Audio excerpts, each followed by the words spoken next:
Have you ever noticed that some people can talk for hours, yet when you ask them one deep question about truth, love, or humility, their silence speaks louder than their words? The truth is, there are questions in life that a proud heart simply cannot answer, but a humble spirit before God always can. There is a saying that truth may be silent, but it is never weak. When we talk about truth, if we are not talking about a philosophy textbook or some distant moral code written for another age, we are talking about something living, something that breathes into our daily lives. The power of truth is not an abstract idea. It is a force that shapes relationships, guides decisions, and even defines who we are when nobody is watching. And yet, if you look around, you will notice something fascinating. If many people spend their lives building walls of ego to protect themselves from truth, rather than letting truth set them free. Let me give you an example. Imagine a workplace scenario. You have someone in the office who loves to appear as the smartest person in the room. Every meeting, every discussion, if they have to have the final word, they argue not because they care about the best outcome, but because they need to be seen as the one who knows best. Now, if the moment you ask this person a simple, genuine question like, "What mistake have you made recently and what did you learn from it?" Suddenly there is silence or defensiveness or excuses. Why? Because truth is threatening to the ego. If truth doesn't bow to pride, it exposes it.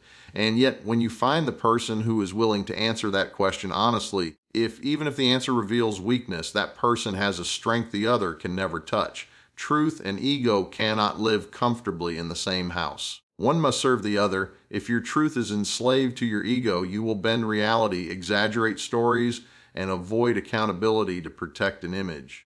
But if your ego is surrendered to truth, then you have nothing to fear. Think about it. The man who admits, "I don't know the answer, but I'm willing to learn," instantly gains respect. The woman who says, "I failed, but here's how I will rise again," becomes an inspiration.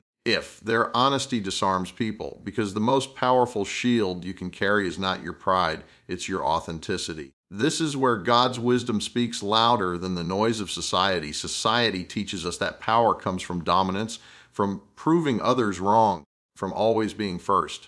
But God teaches that the highest strength comes from humility, and humility is not weakness. Humility is standing firm in the truth of who you are, without needing to inflate it or dress it up. When you know your value is not defined by applause or titles, you stop performing and start living. Think about your friendships. We've all had a friend who could never admit fault. Maybe they promised to meet you at a certain time, but when they showed up late, they had 10 excuses. Traffic, phone battery, an unexpected call, everything except, "I'm sorry, I should have managed my time better." Now compare that with the friend who looks you in the eye and says, "I was wrong. Please forgive me." Which of those friends do you trust more?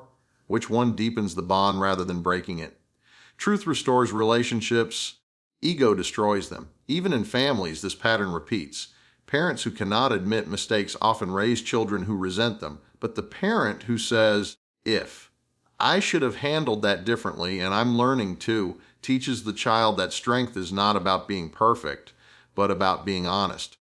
And that lesson can change the entire culture of a home. Let's bring it even closer. Look at your own life. How often do we pretend we're fine when we're not? How often do we put on the mask of, "I've got it all together," while inside we're exhausted?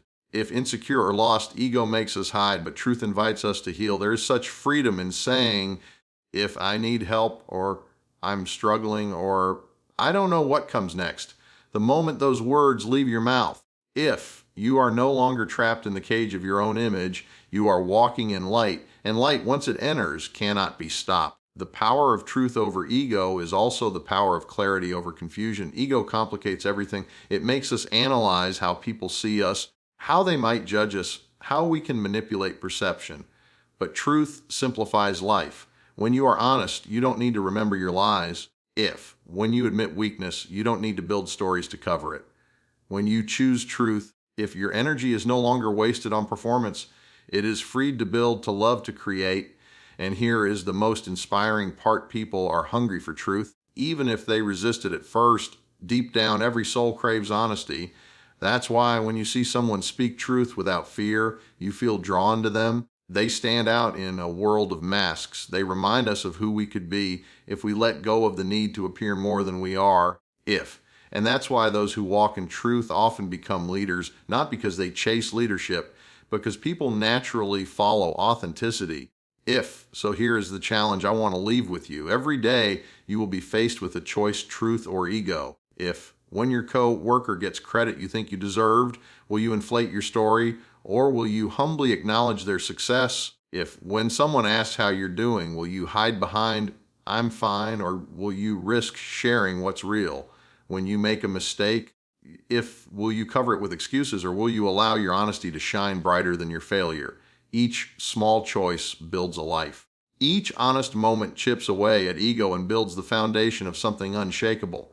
The world may applaud the loud and the proud, but in the long run, if only truth stands, truth is like a mountain. Storms may rage, but it remains unmoved. And when you align yourself with truth, you too become unshakable. If. That is the real power. That is the strength God intended for you, not the fragile strength of ego, but the enduring strength of truth.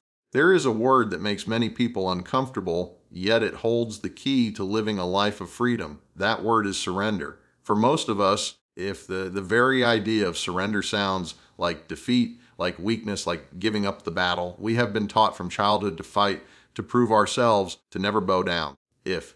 But what if I told you that true freedom, the kind of freedom that brings peace to your mind and joy to your soul, comes not from endless fighting, but from the courage to surrender. Not surrender to people, not surrender to circumstances, but surrender to the higher wisdom and order of God. If. Think about the stress so many people carry today, the pressure to be successful, the need to keep up with others. If. The constant demand to show the world that you are in control. It's exhausting. We scroll through social media, comparing our lives to carefully polished images of others, and we tell ourselves, "I need to work harder, achieve more, look better." And yet, no matter how much we do, the finish line keeps moving further away. That's the weight of trying to control life with your own hands. It's like trying to hold the ocean in a bucket. No matter how strong you are, it will always spill over. But surrender says, "I cannot hold it all. If I do not need to, I can let go and trust that God holds the ocean in his hands." That realization is not defeat. That is freedom. Let me give you a simple example. Picture a man walking through life carrying a heavy backpack. Inside that backpack are his worries, his fears, his need to control everything. Every day it gets heavier, but he refuses to set it down because he tells himself, "If I don't carry this, who will?" Now imagine another man who one day finally puts down the backpack and says, "This is too heavy for me. I will walk freely and let God carry what I cannot." Who do you think walks with more energy, more peace, more joy? The first man may look strong on the outside, but he is crumbling inside. The second man may look like he gave up control, but in truth, he has gained freedom. Surrender also transforms our relationships. Many arguments in families and friendships come from the need to win. Think about the last time you had a disagreement with someone you love. Did you notice how your mind raced with thoughts like, "I need to prove I'm right. I can't let them think they've won"? That is ego refusing to surrender. But what happens when one person decides to lay down the need to win and instead says, "Let's focus on peace. Let's focus on understanding"? The tension breaks, the atmosphere changes. Surrender doesn't mean you lose the argument. It means you win back the relationship. And isn't that more valuable? In fact, surrender is not about losing control. It's about recognizing that control was never yours in the first place. Think about the weather. No matter how hard you try, you cannot command the rain to stop or the sun to rise earlier. You can complain, you can get angry, but none of that changes the weather. What you can control is your response. You can carry an umbrella, you can find shelter, you can even choose to dance in the rain. That's the beauty of surrender. It shifts your focus from controlling the uncontrollable to mastering your response. And when you do that, you suddenly find yourself lighter, calmer, freer. One of the greatest illusions of life is the belief that strength means never bending. But consider the tree in a storm. The trees that resist the wind with stiffness are the ones that break. The trees that survive are the ones that bend. That is surrender. It's not weakness, it's wisdom. It's the understanding that flexibility is stronger than rigidity, that trust is stronger than fear, And that peace is stronger than pride. Surrender also gives birth to creativity and purpose. If many people live stuck in cycles of worry because they are holding too tightly to their own plans. But the moment you surrender, you create space for new ideas, if new paths, new blessings to flow into your life. It's like a clenched fist. You cannot receive anything while your hand is closed. But open your hand, let go, and suddenly you are able to receive more than you imagined.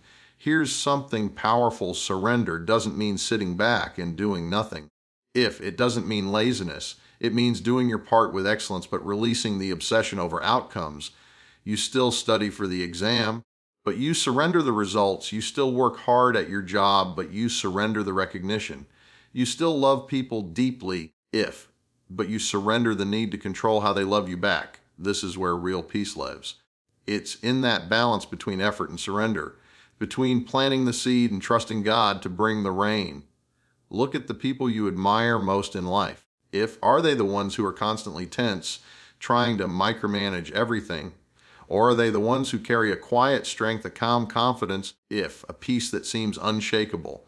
That calmness doesn't come from having everything under control. It comes from surrender. It comes from knowing that even when the storm rages, their anchor is in something greater than themselves. So I ask you, what are you still gripping too tightly?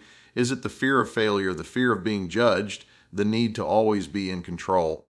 What if today you decided to loosen your grip? What if you chose to surrender, not to weakness, not to defeat, but to the higher wisdom of God that sees beyond what you can see? Imagine how much lighter your soul would feel.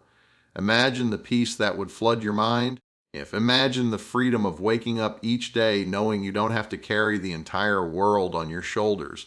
That is the beauty of surrender. It's not about losing, it's about gaining peace, gaining clarity, gaining strength. It's about trading the exhausting burden of control for the liberating gift of trust. And when you live like that, you inspire everyone around you.